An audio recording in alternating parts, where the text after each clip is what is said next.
100కు పైగా దీర్ఘకాలిక సమస్యలకు ఎటువంటి ఆపరేషన్ దుష్ప్రభావాలు లేకుండా హోమియోపతి చికిత్స.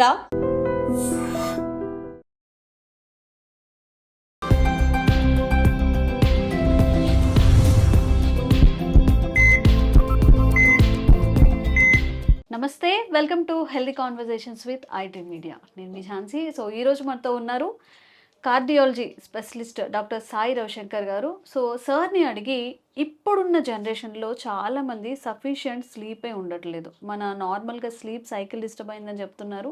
మరి ఈ స్లీప్ సైకిల్ డిస్టర్బ్ అవడం వల్ల అది హార్ట్ హెల్త్ని ఎలా ప్రభావితం చేస్తుంది, ఈ విషయం గురించి మాట్లాడదాం. నమస్తే సార్. నమస్తే అండి. సార్, చాలామంది ఇప్పుడు నార్మల్గా అయితే మనం ఒక 5-10 ఇయర్స్ ముందు చూసుకున్నట్లయితే మ్యాక్సిమం 10 o'clockకి అందరు పడుకునేవాళ్ళు, either it is city or village. But ఇప్పుడు 12, 1, 2 o'clock, 3 o'clock, even some software employees అయితే మొత్తం నైట్ అంతా కూర్చొని కూడా పనిచేస్తున్నారు. ఈ ల్యాక్ ఆఫ్ స్లీప్ అనేది హార్ట్ హెల్త్ని ఎలా డిస్టర్బ్ చేస్తుంది? చాలా ఇంపార్టెంట్. ఒక మనిషికి నిద్ర చాలా ఇంపార్టెంట్. ఇవాళ రేపు చాలా హార్ట్ అటాక్ పెరుగుతున్నది. దీంట్లో one of the important reason is sleep, నిద్రకు లేకపోవడం. ఇవాళ రేపు ఏంటంటే వెస్టర్నైజేషన్ అయింది. మేము యుఎస్ టైమింగ్స్, యూకే టైమింగ్స్ ప్రకారం మేము నడుస్తున్నాం. సో కొంతమందికి ఏంటంటే టైమింగ్ స్టార్ట్ అవుతుంది 9 నుంచి 3 దాకా, 8 నుంచి 3 దాకా. నా పొద్దున్న పడుకోళ్ళు వస్తున్నారు, రాత్రి పడుకోళ్ళు వస్తున్నారు. So sleep is very important for the heart attack. Okay, proper sleep లేదనుకోండి ఖచ్చితంగా హార్ట్ అటాక్ వస్తుంది. ఓకే, ఓకే, ఎట్లా వస్తుంది? సో దాని ముందు మేము తెలుసుకోవాలి అంటే స్లీప్ ఏంటి. ఒక మనిషికి minimum sleep 7 to 9 hours or 10 hours, 7 to 9 hours దాకా మినిమం పడుకోవాలి. ఓకే. సో స్లీప్ 2 రకాలు ఉంటాయి. ఆర్ఈఎం స్లీప్ అంటారు, ఎన్ఆర్ఈఎం స్లీప్ అంటారు. ఆ ఎన్ఆర్ఈఎం స్లీప్ ఏది ఉంటుందో దాంట్లో stage 1, stage 2, stage 3, N1, N2, N3 అంటారు. ఓకే. ఇవన్నీ ఏంటంటే light sleep. N1, N2 light sleep ఉంటారు. ఇవన్నీ N1, N2 కలిపి సుమారుగా ఒక 30-40% ఆఫ్ ది స్లీప్ సైకిల్లో ఉంటుంది.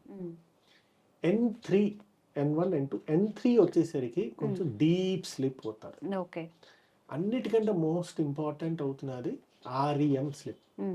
ఆర్ఈఎం స్లీప్లో వివిడ్ అంటే మాకు కళలోని ఇవన్నీ డ్రీమ్స్ అవని ఇవన్నీ ఆర్ఈఎం స్లీప్లో వస్తుంది. Okay. That is very important. So ఇప్పుడు మీరు స్టేజ్ 1, 2, 3 తర్వాత ఆర్ఈఎం స్లీప్ రావాలి. ఇట్లా డైరెక్ట్గా ఆర్ఈఎం స్లీప్ రాదు. ఓకే. సో ఒక మనిషి సౌండ్ స్లీప్ కావాలి. So now I'm coming to the point. ఒక మనిషి ఒక 3 గంటలు జస్ట్ పడుకొని లేచేసి మళ్ళీ వెళ్ళిపోయి మళ్ళీ ఇంకొక పొద్దున్న 3 గంటలు పడుకుంటే దట్ ఈస్ ఫ్రాక్చర్డ్ స్లీప్. అంటే సగం సగం సగం సగం, అదేం పనికిరాదు.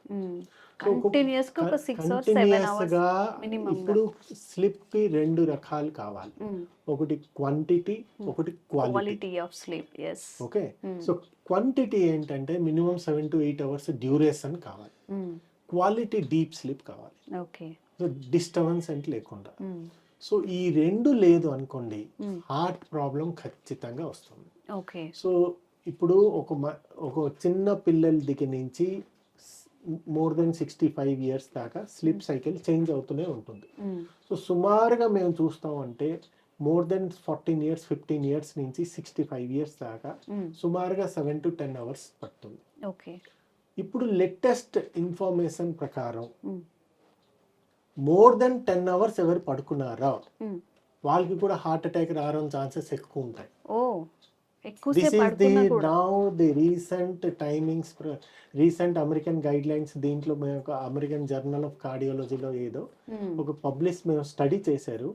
కొంచెం మంది మోర్ దెన్ 10 hours ఏది పడుకుంటున్నారో వాళ్ళకి కూడా ఛాన్సెస్ ఆఫ్ హార్ట్ అటాక్ రావడం ఛాన్సెస్. ఎంతమంది లెస్ దెన్ 7 hours పడుకుంటున్నారో వాళ్ళకి కూడా హార్ట్ అటాక్ వచ్చే అవకాశం ఉంటుంది. కానీ డిఫరెన్స్ ఏంటంటే లెస్ దెన్ 7 hours కి 22% హార్ట్ అటాక్ ఛాన్సెస్ ఉన్నాయి. అండ్ మోర్ దెన్ 10 hours కి 18% ఛాన్సెస్ ఉన్నాయి. So as per the new studies ప్రకారం. సో ఇప్పుడు పూర్ స్లీప్ అంటే నిద్ర మధ్యన బ్రేక్ అయిపోయి మధ్యన మొబైల్స్ వచ్చి మధ్యన ఇది చేసి దీని వల్ల కూడా చాలా డేంజరస్ ఉంటుంది. సో ప్రాపర్ స్లిప్ డ్యూరేషన్ ఏది ఉంటుందో pattern, slip pattern is very very very important. So ఇప్పుడు పేషెంట్కి ఎట్లా నిద్ర ఇవన్నీ అంటే ఫస్ట్ థింగ్ అవుతున్నది మీరు ఫ్రాక్చర్డ్ స్లిప్ అనుకోండి. ఒకసారి ఆర్ఎం అంటే ఈ స్టేజ్ 1, స్టేజ్ 2, స్టేజ్ 3 తర్వాత ఆర్ఎం స్లిప్. ఒక మనిషిలో హార్ట్ ఏదో ఒక ఆర్గన్ 24/7 అది వర్క్ చేస్తుంది. 1 మినిట్ కూడా బంద్ అవుతే హార్ట్ బంద్ అంటే ప్రాణం బంద్. 24 గంటలు పనిచేస్తే హార్ట్కి కూడా కొంచెం రెస్ట్ కావాలి. రెస్ట్ లేదు. రెస్ట్ ఎప్పుడు వస్తుంది? నిద్రపోయినప్పుడు హార్ట్ రేట్ తగ్గిపోతుంది, బీపీ కూడా తగ్గుతుంది. సో దీనివల్ల ఏంటంటే హార్ట్ రేట్ తగ్గిపోయేసరికి కొంచెం హార్ట్ కొంచెం రిలాక్స్ అవుతుంది. జీరో బంద్ అవదు. నార్మల్లీ ఎవరికైనా చూస్తున్నప్పుడు ప్రాపర్ నిద్ర ఉన్నప్పుడు హార్ట్ రేట్ తగ్గుతుంది. మేము ఇప్పుడు మాట్లాడుతున్నాం, మా హార్ట్ రేట్ 80 ఉన్నది. పడుకున్నప్పుడు సుమారుగా 50 to 60 వచ్చేస్తుంది. మీరు గమనించారో లేదో, దిస్ ఇస్ ట్రూ. అంటే హార్ట్ కొంచెం రిలాక్స్ అవుతుంది. మీరు ప్రాపర్ స్లిప్ లేదనుకోండి, రిలాక్సేషన్ అవ్వదు. దానివల్ల ఏంటవుతుంది? ఇన్ఫ్లామేటరీ బయోమార్కర్స్ ఏది ఉంటుందో అది ఇంక్రీజ్ అవుతుంది. అది ఇంక్రీజ్ అయిన వల్ల ఎండోథెలియల్ డిస్ఫంక్షన్ అవుతుంది. దానివల్ల హార్ట్ అటాక్ రావడం chances.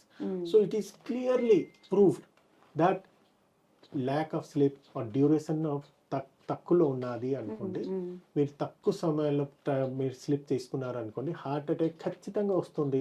Because inflammatory biomarkers increase అవుతుంది. స్లిప్ నార్మల్గా రావాలి అంటే melatonin is one of the important hormone. Melatonin నార్మల్గా రావాలి అంటే ఒక పర్సన్ అట్లీస్ట్ నిద్రపోయే ముందు 1-2 hours దాకా స్క్రీన్ టైం ఉండకూడదు. ఈ మొబైల్స్లో ఏంటుంటుందంటే బ్లూ లైట్స్ ఉంటాయి.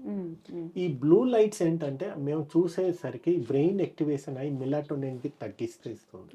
అప్పుడు నిద్ర రాదు.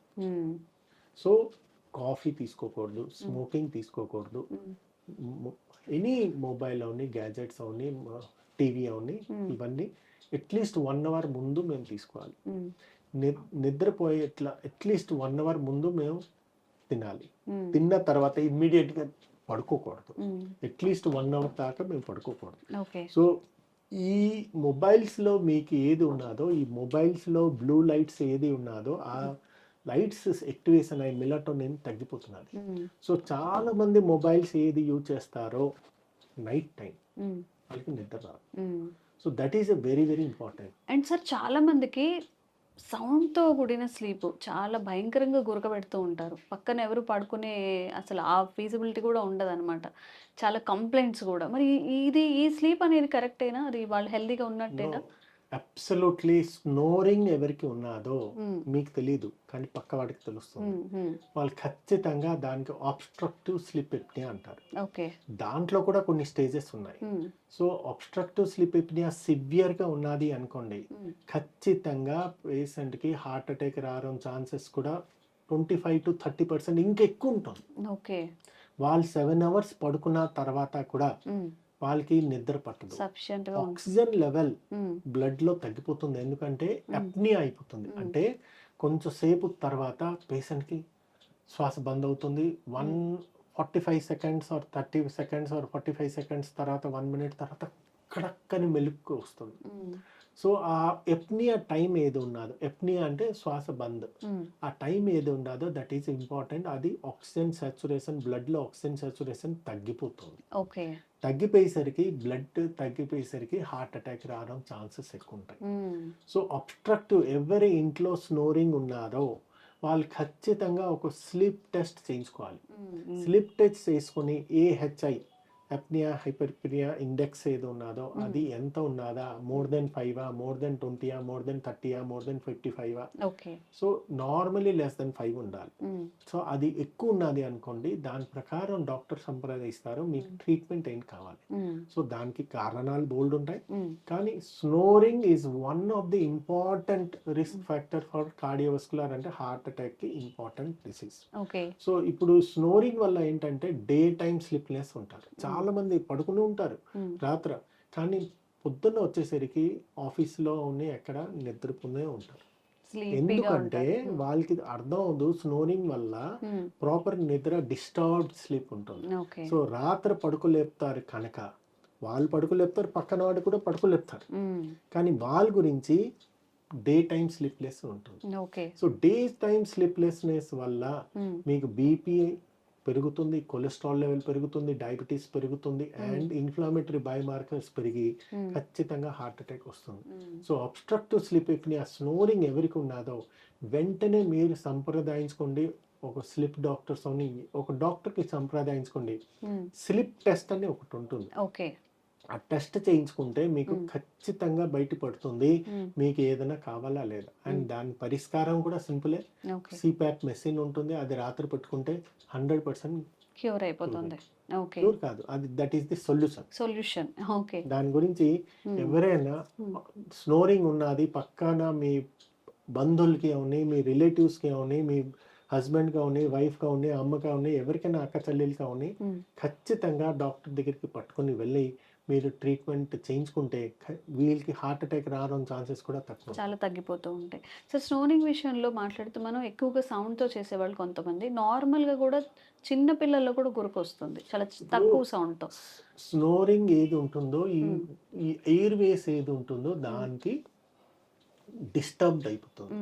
అంటే స్ట్రైట్ ఉండకుండా కొంచెం స్లో అయ్యి దానివల్ల ఎయిర్ బంద్ అవుతుంది, గ్లాటిస్ ఇక్కడ బంద్ అయిపోతుంది. సో అది బంద్ అయ్యేసరికి అప్నియా వస్తుంది. సో అది కొంచెం మంది మెయిన్లీ ఏంటంటే ఈ స్నోరింగ్ ఎప్పుడు వస్తుంది, ఒబేసిటీ పేషెంట్ అంటే లావుగా ఎవరు ఉన్నారో, బీపీ ఎక్కువ ఉన్నారో, స్మోకింగ్ ఉన్నారో, వీళ్ళందరికీ ఎక్కువ స్నోరింగ్ వస్తుంది. సో దానికి బెస్ట్ పరిష్కారం అవుతుంది 90%. మీ వెయిట్ ఎక్కువ ఉన్నది అనుకోండి, వెయిట్ తగ్గించండి. బీపీ ఉన్నది అనుకోండి, బీపీకి టాబ్లెట్ వేసుకోండి. స్మోకింగ్ బంద్ చేసుకోండి. రెగ్యులర్ ఎక్సర్సైజ్ చేసుకోండి. మోస్ట్ ప్రాబబ్లీ ఎర్లీ స్టేజ్లో ఉంటే స్నోరింగ్ బంద్ అయిపోతుంది. ఒబేసిటీ పర్సన్స్కి చాలా ఎక్కువ స్నోరింగ్ వస్తుంది. బికాస్ ఈ యాంగిల్ ఏదో చాలా డిస్టర్బ్డ్ అయిపోతుంది, ఎయిర్ వే ఏదో డిస్టర్బ్ అవుతుంది, దానివల్ల ఇవన్నీ వస్తుంది. సో స్నోరింగ్ మీరు ఖచ్చితంగా పట్టించుకోవాలి. పేషెంట్కి మీకు అర్థం అవదు మీకు స్నోరింగ్ అని, పక్క వాళ్ళే చూసుకోవాలి. మీ ఫ్యామిలీ ఫ్రెండ్స్ ఎవరైనా అట్లా ఉన్నారు అనుకోండి, డాక్టర్ని సంప్రదించాలి. ఓకే. సో చాలా చాలా వాల్యుబుల్ ఇన్ఫర్మేషన్. మీ స్లీప్ సైకిల్ మీద హార్ట్ హెల్త్ చాలా డిపెండ్ అయి ఉంటుంది కాబట్టి ఫోన్స్ తగ్గించి, స్క్రీన్ టైం తగ్గించి, పడుకునే క్వాలిటీ ఆఫ్ స్లీప్ని ఎక్స్పీరియన్స్ చేయడానికి ట్రై చేయండి. హార్ట్ని ఆరోగ్యంగా ఉంచుకోండి. Thank you so much sir. Sir, one life lesson what medicine has taught you. Whatever you can do without expecting. But I really believe మన positive attitude ఉంటేనే మనం ఏదైనా సాధించగలం. గట్ని మనం కరెక్ట్గా డీల్ చేసినట్లయితే అది మనకి పాజిటివ్ హార్మోన్స్ని రిలీజ్ చేస్తుంది. షుగర్ వచ్చిన వాళ్ళ పరిస్థితి ఏంటి? పొట్ట దగ్గర పెరిగితే దాన్ని ఆండ్రాయిడ్ అంటారు, ఆండ్రాయిడ్ ఫోన్ కదా. అసలు థాట్స్ ఎందుకు వస్తాయి? బ్రెయిన్ డెడ్ అంటే దానికి ప్రపంచం అంతా కూడా కొన్ని నిర్దిష్టమైనటువంటి లక్షణాలు. మానసికంగా ధైర్యంగా ఉంటే క్యాన్సర్ జయించవచ్చు. You are a doctor for a cause, sir. అంతే. వాళ్ళకి వచ్చిన ఆదాయం కాకుండా ఫ్రీ సర్వీస్ ఎంతమందికో చేస్తారు. And don't forget to subscribe to iDream. And for more videos, Please subscribe to iDream. Please subscribe to iDream. Please subscribe iDream. And please subscribe to iDream. For more videos, subscribe to iDream. please like, share and subscribe to the channel. Congratulations, iDream. Subscribe to iDream. Subscribe to iDream. So subscribe to iDream Media. iDream ki iDream team andarki huge congratulations. Please subscribe iDream media. Please subscribe to iDream. Subscribe iDream. Please subscribe to iDream. iDream అంటే నా కళల channel subscribe చేసుకున్న నోరు తిరుగుతలేదు, మీరైతే గంట గుర్తు కొట్టండి. For more such videos, please subscribe to iDream. Subscribe to iDream. Please subscribe to iDream. Please subscribe iDream Media. Please do subscribe to iDream. Please subscribe to iDream Media. For best entertainment and information, please subscribe iDream.